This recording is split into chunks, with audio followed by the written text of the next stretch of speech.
Man, this chapter managed to get me in a way I wasn't expecting. And I don't mean like I started crying or anything like that, but it did kind of touch me in a very bizarre way. And, well, let's get into it and I'll explain my reasoning.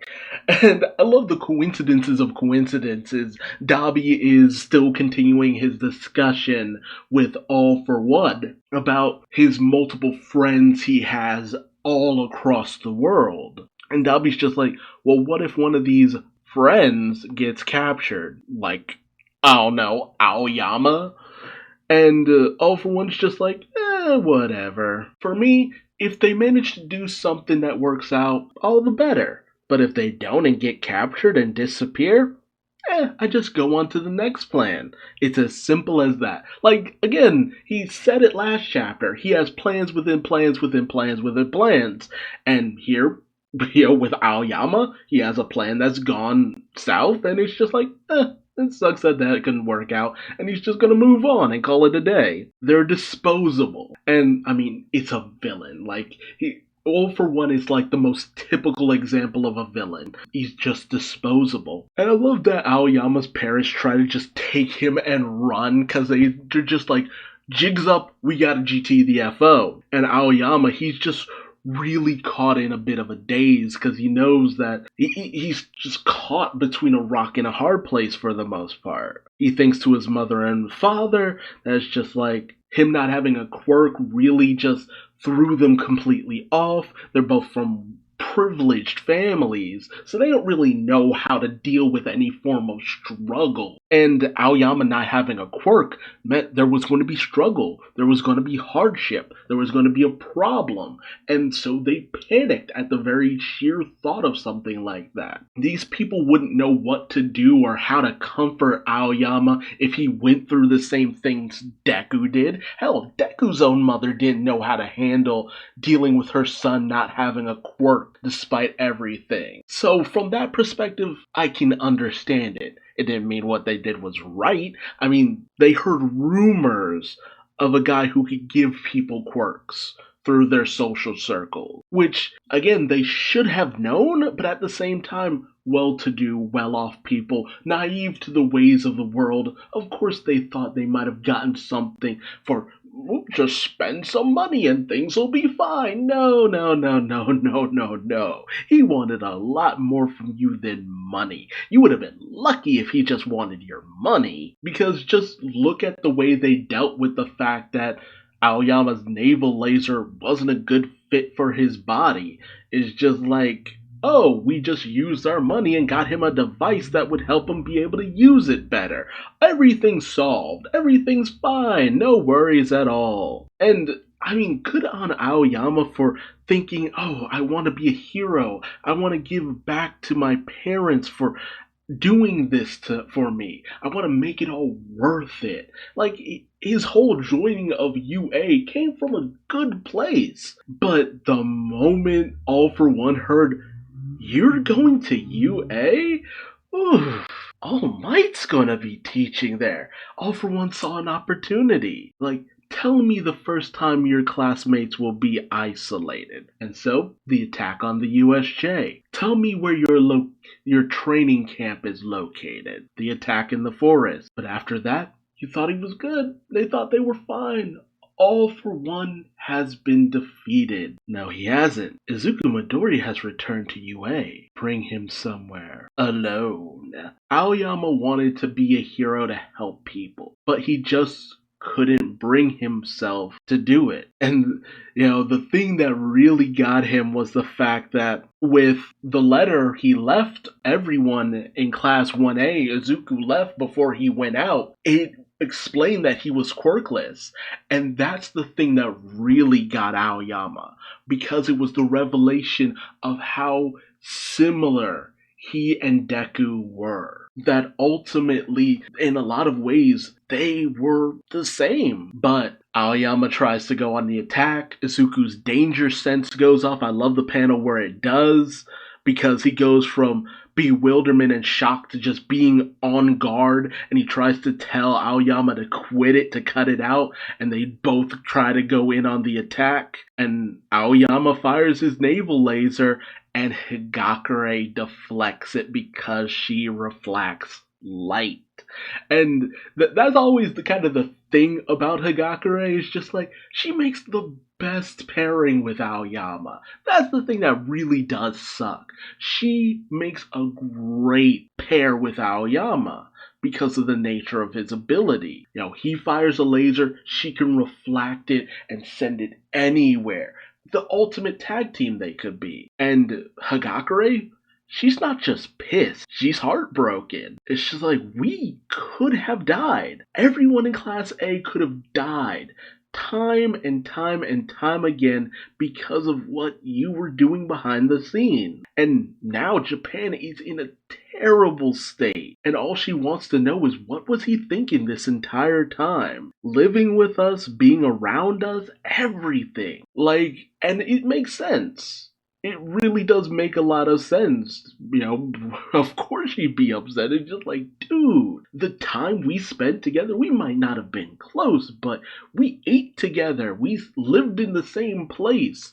We saw each other day after day after day. Life or death struggles. That was the thing that really would have brought them all close. And you're telling me all that time, all those events where we almost died was you? Her tears are so justifiable, and that is the perfect moment for Horikoshi to show us her face and the tears that are streaming out of her eyes, and just to show us how she's her expression. Because I think it's when the combination of, I think when she uses her power a little bit and how she reflects light, sometimes it kind of distorts her invisibility just a bit, or maybe it's just the power that was coming off of Aoyama's naval laser. You can see her just ever so slightly, and it's just like, that moment is the one that hit me. And it wasn't like I got emotional, or it just felt impactful. My heart broke just a little bit, because it was just like, oh shit, we're not fucking around in this moment. But Deku manages to use Black Whip to capture Aoyama, his parents, everything. Deku feels that Hagakure should be thanked because he might have gone all out on Aoyama in another situation. I don't know if that's what he was alluding to, but it's just like, she stops you from making a bad situation even worse. And with tears just streaming out of his eyes and just crying about it, he's just like, just let this be over, man. And so, of course, they're all captured. Sugauchi and his police force. All Might is there. Principal Nezu is there. President Mike, Ectoplasm, they're all just there. And All Might's face, he is absolutely crushed. He is crushed by that. And Sukauchi gives the rundown. It's just like, okay, so the boy got his quirk from All for One. He took control of the family. Thankfully, the fact that the kid is sitting here right here and now shows that he wasn't rigged to blow the same way Nagant was. Nezu tells the rest of the Class 1A to leave, and rightfully so. Todoroki is just like, yeah, no.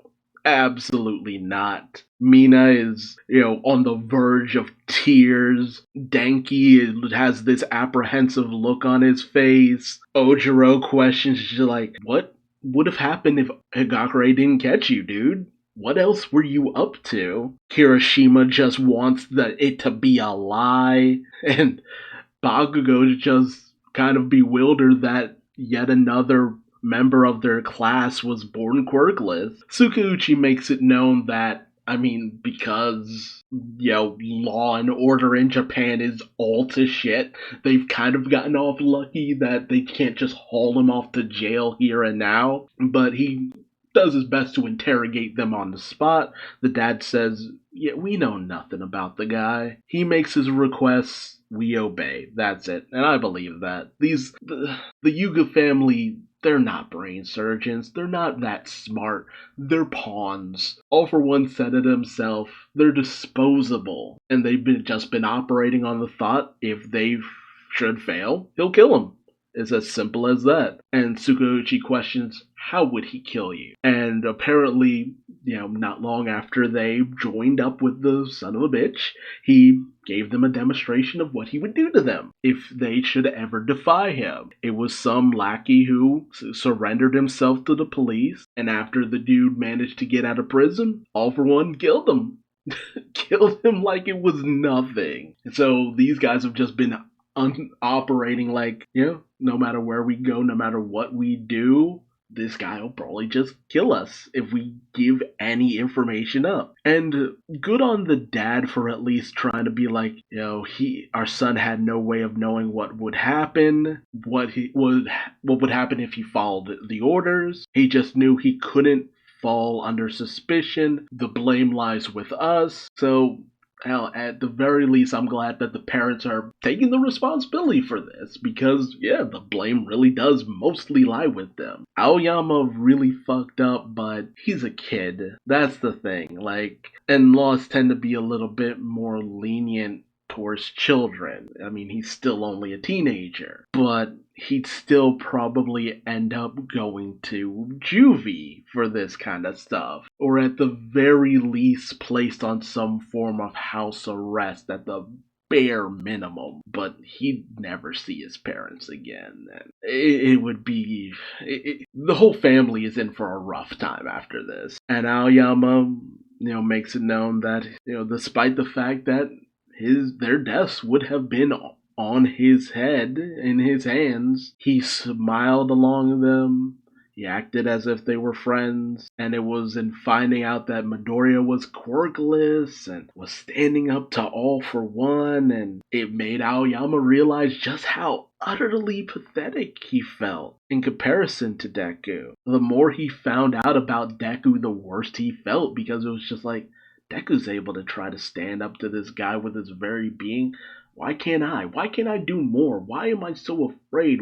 Why am I not able to overcome this? And so Aoyama just feels like a villain. And no, I wouldn't say that. I honestly would not say that personally. Things done under duress, I mean, they'll be punished, but again, it's duress. They were threatened, they were coerced. They'll receive a lighter sentence than you'd think they would, because in a lot of ways they're not directly responsible for a lot of things. It's just they were still in league with All for One. And Deku does bring up the fact that Aoyama did manage to at least try to save Bakugo and Tokoyami back in the forest by attacking Mr. Compress. So there is at the very least that, and Aoyama did at one time try to reach out. That little thing with the cheese, that was a cry for help, if nothing else. And Deku is kind of beating himself up that he didn't realize that there was potentially something up with that little message, that it went a little bit deeper. And a lot of this speaks towards Deku's empathy. He's able to actually look at another person's issues, and yes, they might have done terrible things in the past. There's still the potential to atone for what you've done. Much similar to the situation with Nagato, though hers didn't go as deep as Aoyama's did. And he says, doing wrong doesn't make you a villain for the rest of your life, and that is true. That's thing about a lot of prisons. They're not you are a bad person, you go there forever. In a lot of situations, it's supposed to be a place of reform. You did bad, you go to jail, you improve as a person, you come out understanding how to be a better person in terms of society. It's time out for adults, basically, but a lot of times it's not treated like that. A criminal record will stick with you for so long and have such an impact that you don't try to be better. And that's what makes the criminal justice system a bit of a joke in a lot of places, but that's a completely different issue altogether. As Bakugo realizes what Deku's trying to do here, he's trying to get Aoyama to help them get some information, potentially on how he's contacted by All for One, something they can trade, maybe set up an ambush, maybe relay some information to All for One that can deceive him, something to get around whatever All for One might be doing, because it's already been shown that All for One doesn't have them as tight of a leash as he thinks he did, especially considering he didn't even set them to explode if he betrayed them. So with this, maybe Aoyama can actually end up being the crucial thing they need in order to turn the tide of this battle, which is what I kind of assumed last chapter, and I'm hoping that could be the case. And with this, again, it'll help them in the long run.